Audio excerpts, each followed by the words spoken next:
আমি সারা বাংলাদেশের উপকূলের মানুষের জন্য আমি কাজ করতে চাই, যেহেতু সরকার আমাকে সেই দায়িত্বটা দিয়েছে। আমি আমার মানুষের প্রতি দায়বদ্ধতা বেশি, কিন্তু সারা মানুষের প্রতি আমার দায়িত্ব রয়ে গেছে, সেটা কিন্তু পালন করতে হবে উপকূলে যারা আছে।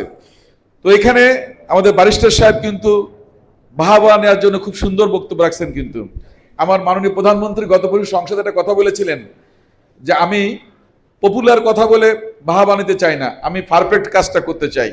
তো উনি হয়তো সুন্দর করে বলেছেন, আমি চাইবো উনার প্রশাসন থেকে যেন আমাদের সর্বাত্মক সহযোগিতা করা হয়, বিশেষ করে আমার পুকুরগুলো খনন করার ব্যাপারে।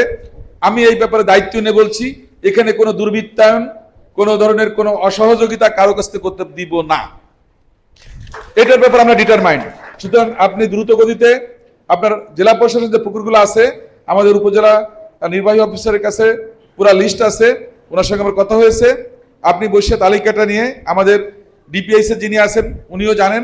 সুতরাং আমরা চাচ্ছি এইগুলো শর্ট লিস্ট করে কোনটা এখন ব্যবহার হচ্ছে, কোনটা ব্যবহার উপযোগী করতে হবে, কি সীমাবদ্ধতা আছে, সেগুলো আমরা চিহ্নিত করে আগামী 1 সপ্তাহের ভিতর আমি চাই এই পুকুরগুলো নিয়ে একটা সমাধানে আসতে এবং কর্ম পরিকল্পনা ঠিক করে এগিয়ে নিতে। এখন বৃষ্টি হচ্ছে, আমরা চাই এই বৃষ্টির প্রত্যেকটা ফোঁটাকে আমরা সংরক্ষিত করতে, আমাদের এই জনপদের জন্য কোনো অবস্থায় 1 ফোঁটা পানি যেন নষ্ট না হয়। তো সেজন্যই আমি বলবো যে দ্রুত গতিতে আমি ইউনো মহোদয়কে বলবো, এবং রামপালের যিনি ডিপিএস এ আছেন ওনার সঙ্গে আমি নিয়ে আসছি ওনাকে, উনি এখানে আছেন, আপনিও তালিকা করেন। আমি চাই যেহেতু এই দুটো উপজেলা এবং মোড়লগঞ্জ শরণখোলা এইগুলো খুবই সেন্সিটিভ, আপনাকে আমি বলবো ওখানে যারা আছে তাদের সঙ্গে কথা বলেন। আমাদের এই বাগেরহাটের এই উপকূলের এই 4টা উপজেলা বিশেষ করে এইটার ব্যাপারে আপনি দ্রুত পদক্ষেপ নেন। তারপরে কচুয়া সহ অন্যান্য যেগুলো আছে সেগুলো তো আপার হ্যান্ডে, সুতরাং এখানে অতটা সমস্যা নেই, বিশেষ করে এই শরণখোলা, মোড়লগঞ্জ, মোংলা এবং রামপাল। তো এইটার ব্যাপারে আপনার পদক্ষেপ নিতে বলবো। আরেকটা জিনিস আজকের আলোচনায় যেটা পরিষ্কার হয়েছে, যে আমাদের সচিব মহোদয় যেটা বলেছেন সেটা হচ্ছে যে একেবারেই আমরা যেটা নিচ্ছি মাইন করে, মানে একেবারে খনিজভাবে যেটা নেওয়া হচ্ছে ওটা আসলে অনুচিত।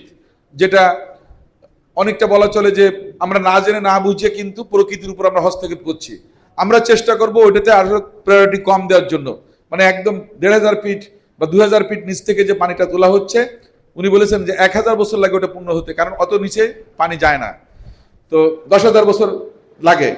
তো এটা তো আসলে খুবই একটা মিরাকেল ব্যাপার। তো সুতরাং আমি মনে করি ভূগর্ভস্থ যে পানিটা আছে একেবারেই নিচ থেকে তোলা হচ্ছে, ওইটার প্রতি চাপ কমায় আমরা চেষ্টা করব। আমাদের মেয়র মহোদয় একটা ভালো কথা বলেছেন, আমিও এই মাত্রের মানুষ, আমিও ওনার সাথে একমত, এটা নতুন করে মাথায় আসলো।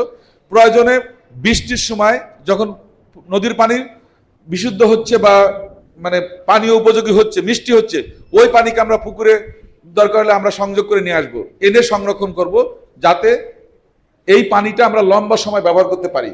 কারণ আমাদের ফাল্গুন চৈত্র মাসের সময় প্রচন্ড লবণ থাকে নদীর পানি, বাট এই সময়টা আসলে কিন্তু বিশেষ করে August September, July August September এই সময়টাতে পানি কিন্তু মিষ্টি হয়ে যায়। তো আমরা যদি পরিকল্পনা করি, যদি উদ্যোগ নিই এবং নির্বহভাবে কাজ করি, এই জনপদের মানুষের দায়িত্ব নিই, বিশেষ করে ইউনিয়ন পর্যায়ে বা ওয়ার্ল্ড পর্যায়ে, তাহলে আমি মনে করি এই সমস্যাটার সমাধান অনেক সহজ হবে। আপনারা সরকারের উপর নির্ভর করবেন, প্রকৃতির উপর নির্ভর করেন, এটা তো হবে না। সমস্যা আপনার, উদ্যোগটাও আপনাকে নিতে হবে। দেখেন আজকে কিন্তু আমি মাননীয় প্রশাসক মহোদয়কে কিন্তু পুশ করে নিয়ে আসছি, কিন্তু যেহেতু ওনার কিন্তু কচুয়াতে প্রোগ্রাম আছে, আরো অনেক প্রোগ্রাম আছে, বাট আমি বলছি না, আজকে আমাদের সচিব মহোদয় আসছে, এখানে ইউনো মহোদয় থাকবে, প্রশাসন সবাই থাকবে। আমার যে পিএস আছেন আলমগীর হোসেন সাহেব, উনি গতকাল ল্যান্ডিং করেছেন সকাল 10টার নাগাদ, ওনাকেও আমি কিন্তু নিয়ে আসছি। কারণ আমার উদ্দেশ্য হচ্ছে প্রত্যেক দিন এইভাবে ব্রেন কি বলে মানে ব্রেন ওয়ার্ক করা বা আপনার এই সংলাপ করা সম্ভব না। আমরা আজকে বসছি, প্রয়োজনে আমরা এই সেশনের পরে যদি সময়ের সুযোগ থাকে, আমাদের সচিব মহোদয় বলেছে আমরা দরকার হলে ইউনো মহোদয়ের ওখানে ইনডোরে, বিশেষ করে এখানে যারা মানে কি এনজিও পার্সন আছে তাদেরকে নিয়ে আরেকটু কথা বলবো, এবং আমরা একটা বলা চলে যে কনক্লুশন বা উপসংহারে আসবো যে আমরা এই কাজটা এইভাবে এক্সিকিউট করতে যাচ্ছি, এতটুকু করা হচ্ছে, বাকি এতটুকু আমরা এই প্রক্রিয়া করব, এই এনজিও গুলো এইভাবে কাজ করবে।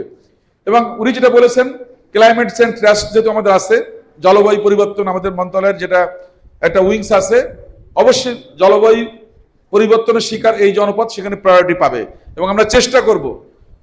কিন্তু একটা ফান্ড আনতে হলে বা একটা কিছু করতে হলে আপনাকে আগে ফিচার অ্যান্ড বেনিফিট দেখাতে হবে যে এটার চিত্রটা কি আছে, উপকারিতা কি আছে এবং এটাতে কতটুকু সুযোগ সুবিধা আসতেছে, ফিচার অ্যান্ড বেনিফিট যদি আমরা তুলে ধরতে পারি তাহলে অবশ্যই মন্ত্রণালয় সেটাকে অনুমোদন দিবে। সুতরাং আমি মনে করি আপনারা যারা এখানে কাজ করছেন, উপজেলা প্রশাসন বা জেলা প্রশাসন, আপনাদেরকে এইটা নিয়ে ব্রেন ওয়ার্ক করে সঠিকভাবে এই প্রকল্পটা তুলে ধরতে হবে।